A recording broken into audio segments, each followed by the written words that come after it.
was born in Ballarat, Australia, Victoria, and actually there's nothing posh about my name at all. I think we're from convicts, darling. So no, Revell is my middle name. It's my father's middle name and my grandfather's first name, so it's a family name.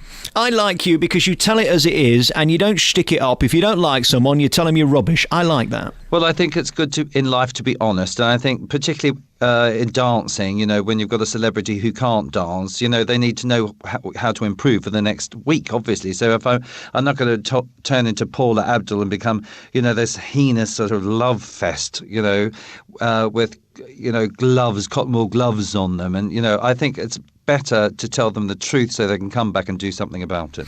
You've had such an interesting career, and I'm a big fan of musical theatre, but I kind of walk out of more than I stay into these days. It's interesting how it's moved, hasn't it? It seems like if you've got ABBA tracks in your musical, it's going to work.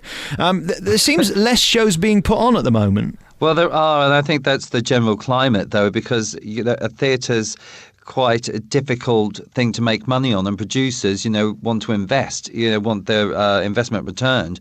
But I've just done Chess the Musical, which has opened in Newcastle, has been to Edinburgh, going up to Aberdeen, in Cheltenham now, and it's going on a national tour and it's doing very, very well. But yes, of course, we have Sir Tim Rice, who's written the lyrics. ABBA boys, Benny and Bjorn, have written the music, which is fantastic. I've directed and choreographed it, and it's a 30-strong cast of actor musicians. And of course what we do is the actors play the music for the musical itself, which in turn makes it unique. What is your job as the director? Is yours to make your brilliant people even better, or to make sure they know what they're doing? My job is to come up with the concept and ideas for the show, and then rehearse the company as you would rehearse a dance routine, I suppose, and make them look really great, at what they do, and devise stuff for them, like the professional dancers do on Strictly Come Dancing for their celebrity partners. They have to create choreography that suits the people. Obviously in something like Chess, and my other show, Spend, Spend, Spend, that's on at the moment, they're all actor musicians. So primarily they're actors, then they're musicians, then they're singers, so they're not necessarily dancers. So you have to create choreography that they can all achieve and look good at doing. Seems to me the level of performance in a musical these days is getting better. There's more people want to do it, and there are fewer roles available, so the level gets better, doesn't it? Yeah, I have to agree with that. And I think it's really good, that people come and see live theatre for that, really, because there are some amazingly talented people out there that haven't been on television, and don't have huge names, but they're just extraordinary. And I really urge and encourage people to go to the theatre. And plus, you're seeing a live show and you're getting it for the first time each time. And that's what I think is great, because live shows change all the time. It's not like when you've done a movie, you cut and edit all the little best bits that you want to tell the story. In a live production, you're literally, as an audience member, going to see it for the first time, and it's going to be performed that way for the first time ever as well. So they're never ever identical, and I think that's what's great about live theatre. This sounds a bit flippant, and I don't mean it to, but you've spent your years slogging away in musical theatre and in the theatre, working hard, 8 times a week, hours and hours and hours and hours. Does it bother you that you can go and do an hour and a half of TV once a week and earn 10 times as much, and really have to have no talent to do it other than a bit of experience and being a bit gobby? Oh, you're talking about Len Goodman. Oh, no, sorry, you're talking about Bruno Tonioli. And you forgot to mention the Italian side of that. How can an Italian come to it? Who can't speak English?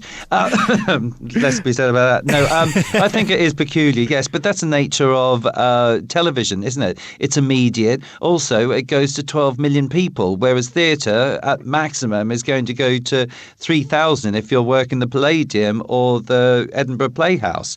Most theatre audiences are 1,200 small, but it put Elaine Page on the map, didn't it? Back then. And of course, Elaine Page and Barbara Dixon were famous for singing I Know Him So Well from Chess the Musical, and that put them on the map in a way, and Cats did the same thing. But with the advent of reality TV, I think there are people out there obviously that are becoming famous for not having any talent at all, which I think is extraordinary. I mean, it's very, very different on something like Strictly Come Dancing, because all the celebrities are famous in their own right for something that they do really, really well, and their next challenge, if you like, is going to be that, like Celebrity MasterChef. Your next challenge is to cook and become a really great cook.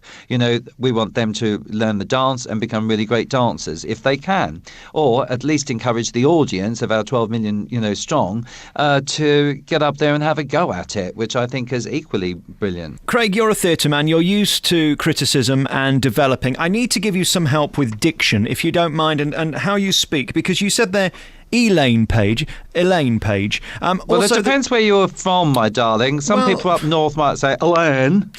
Mightn't they, sweetie? I was born in Ballarat, so I have a very bizarre accent anyway. What is cha-cha-cha? It's a dance move, darling, and it goes 1, 2, cha-cha-cha. And when you're trying to explain it to someone that's never danced before, it's wonderful I think, to elongate a vowel. Yes. Most people don't know what a vowel is anyway. Well, Carol Vorderman does. She knows all about that kind of thing. She knows all about it. Well, I don't know that you never know it's going to be successful. I've done it in a different format, of course, than I did when I did in the West End. In the West End, we had an orchestra in the pit. We did it in a traditional fashion, in a big sort of splashy way. But I see it very much as a small sort of northern piece in that way, and that's really what I've tried to do with it. And they're acting musicians, so they all play their instruments throughout the scenes as well.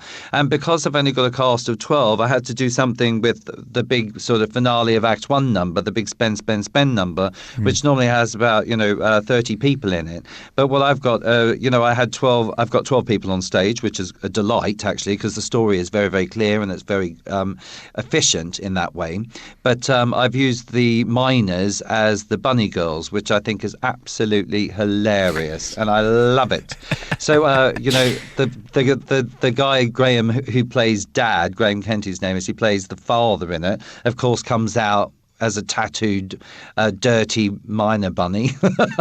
I mean, it's really funny. I mean, it's a take on the press and what the press can actually be like. That's what it's all about, and it helps tell the story. Plus, it's entertaining, and plus, it's great that it's coming actually back to the place that it first began. I think that's wonderful, and I can only hope that, because the story is based around Viv Nicholson, who is still alive today, I can only hope. I mean, this must be literally the only musical in the world where the subject is still alive. I think that's just incredible. I want her to turn up there and see it. I think that would be just gorgeous. Yeah. And this is a true, musical that's been written specifically for it. It's not based on any other tunes. It's not, or anything like that. It's been specifically written by Brits, for this particular story, which I think is great. Craig, it's been lovely talking to you. But before we go, yes.